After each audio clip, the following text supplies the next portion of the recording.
Bismillahirrahmanirrahim. Assalamualaikum warahmatullahi wabarakatuh. Alhamdulillah, pada kesempatan kali ini kita bisa berjumpa kembali. Mudah-mudahan kita semua disehatkan selalu. Amin ya Allah ya Rabbal Alamin. Sahabat-sahabatku, di mana saja kalian berada, kali ini kita akan belajar nahwu dan langsung kita melihat salah satu kitab, yakni kitab Al-Jurumiyah.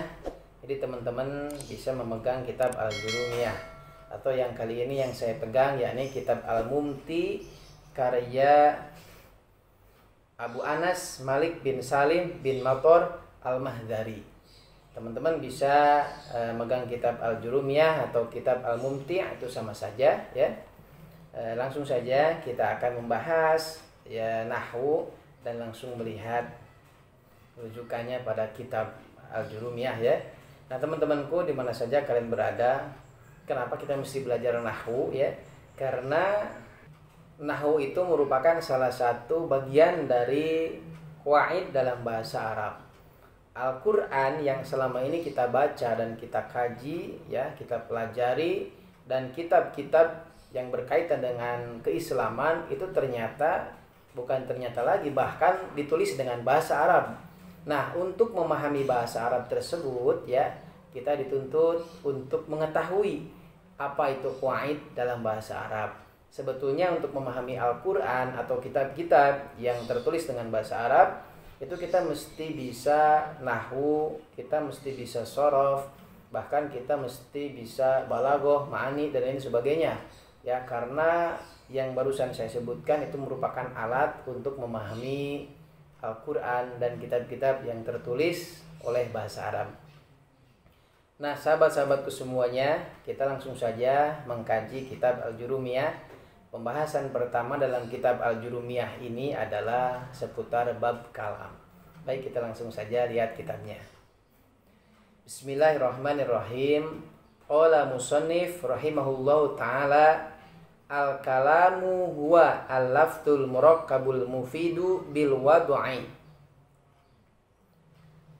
Bada'a al-musannif rahimahullahu ta'ala bita'rifil kalam li'anna nahwa liqamatil kalam ya. Nah, di sini dijelaskan al-kalamu huwa al-lafzul murakkabul mufidu bil wad'i.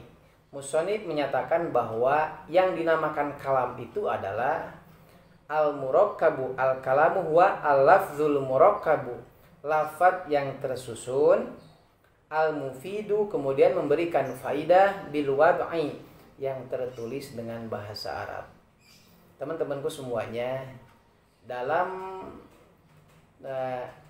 kalimat bahasa Arab ya, dalam sebuah kalimat tadi kan disebutkan kalam.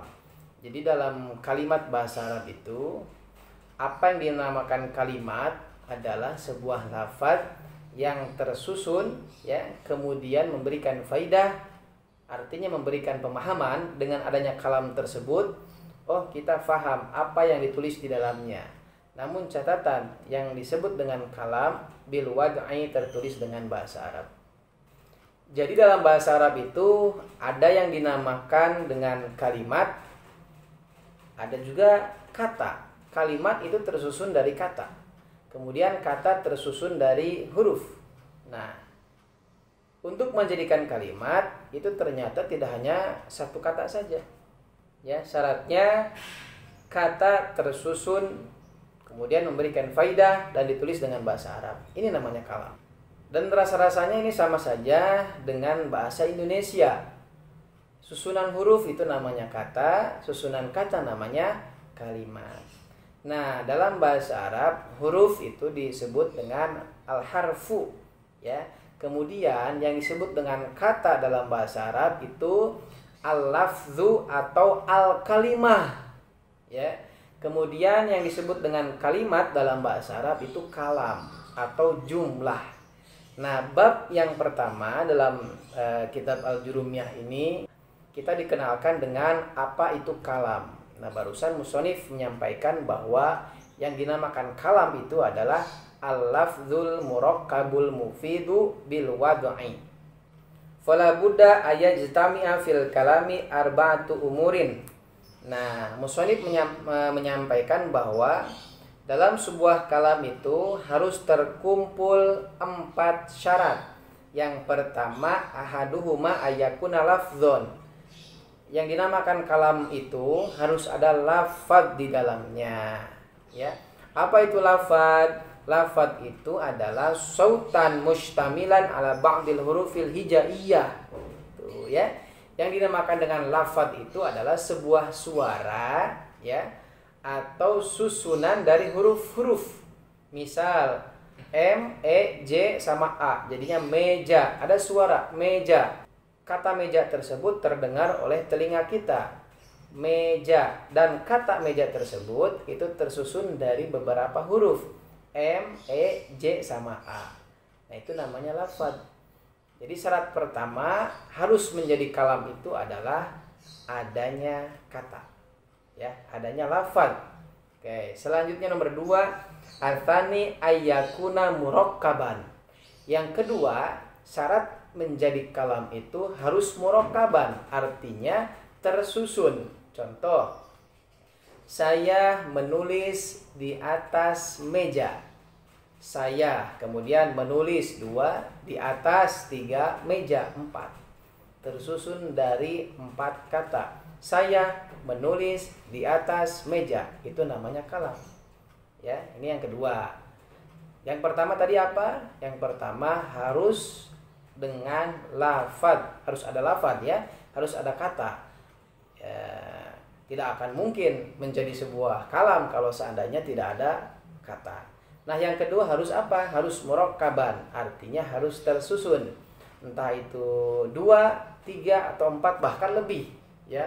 Misalkan 2 kata saja itu cukup. Contohnya al-madrasatu kabiratun, sekolah itu besar. Nah, begitu. Yang ketiga, ats-tsalitsu ayakuna mufidan. Yang dinamakan dengan kalam, ya, atau jumlah atau kalimat itu harus mufid. Artinya harus memberikan pemahaman. Ya, contoh yang tadi saya menulis di atas meja. Kira-kira ada sebuah pemahaman nggak dari kalimat tersebut? Ada. Apa pemahamannya? Oh, saya menulis di atas meja, menunjukkan bahwa seseorang atau saya, ya, sedang menulis di atas meja. Begitu. Misal saya asal merangkai kata misalnya, ya. Ada 4 kata akan tetapi tidak memberikan pemahaman. Contohnya, papan tulis, meja, menulis, saya. Papan tulis, meja, menulis, saya. Dari 4 kata tersebut kira-kira ada pemahaman tidak yang dapat kita pahami? Tidak ada, ya. Artinya banyak katanya tapi memberikan pemahaman pada kita semua. Saya menulis di atas meja.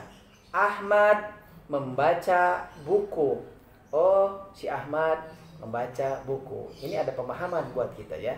Oke, yang keempat, ar-rabi'u ayyakuna bil wad'i ay bi wad'il arabi bi ayyakuna min kalamihim.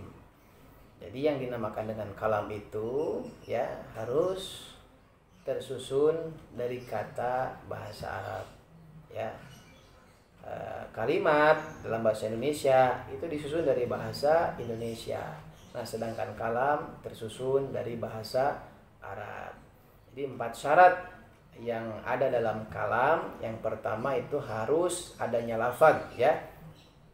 Kemudian yang kedua harus murakkaban, tersusun, entah itu 2, 3 bahkan lebih. Kemudian yang ketiga harus mufid, memberikan pemahaman kepada kita semua. Dan yang terakhir itu harus ditulis dengan bahasa Arab. Nah, teman-teman, inilah pembahasan seputar kalam. Jadi kalam itu adalah sebuah kalimat yang tersusun dari lafadz, ya, kemudian memberikan faidah dan ditulis dengan bahasa Arab. Terima kasih, nanti kita akan lanjutkan kembali pembahasan berikutnya. Mudah-mudahan ini dapat memberikan manfaat pada kita semua. Jadi belajar bahasa Arab itu khususnya nahwu dan shorof dan lain sebagainya, qawaid, salah satu bagian ilmu penting yang mesti kita pelajari. Terima kasih. Wassalamualaikum warahmatullahi wabarakatuh.